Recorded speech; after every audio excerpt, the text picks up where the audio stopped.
Now, at Ebenezer, you were a successor to his mother at one point, wasn't she not? No, there were several people after that, but she in had that long line. Yes, absolutely. Yeah. It was a line of succession of inquiry that she had conducted. Absolutely right.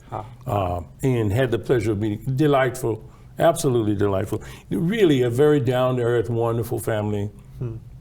I think much of Martin Luther King's this jovial and down-to-earth nature, it was so much a part of who his mother was. She was just a delightful person to know.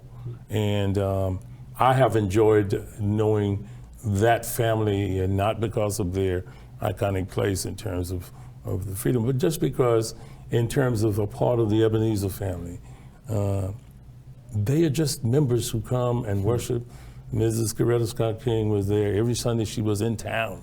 You know, it was predictable where she would sit, and she didn't fail to take the opportunity to come up if she enjoyed something particularly musically, because you know she was classically trained at New England Conservatory, and really changed her career goals because of having married Martin Luther King, which is what Dr. Bernice King and I discussed.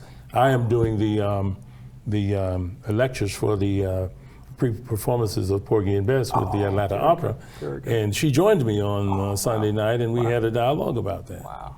But her mother was singly responsible for actually integrating the audiences for the Metropolitan Opera that came every year to Atlanta for a week of opera, and it was sponsored by one of the local musical groups there. But she said, there are just not enough black faces here. Where did they get this? And I will tell you, one of the early days for me, I got to see performances of some of the big stars of the Metropolitan Opera. Because of those kinds of changes, as a result of this, they allowed blacks from the colleges and whatnot to usher.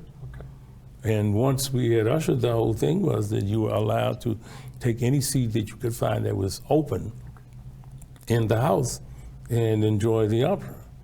And that perhaps would not have happened if she had not been so insistent and persistent.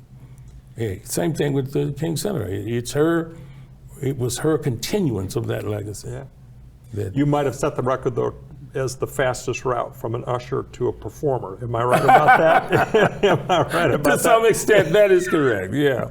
Yeah.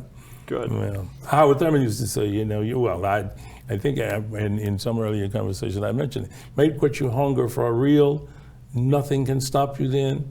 And I used to try to see myself on the stage, and when it happens, you feel like, okay, something here has, come to fruition for me.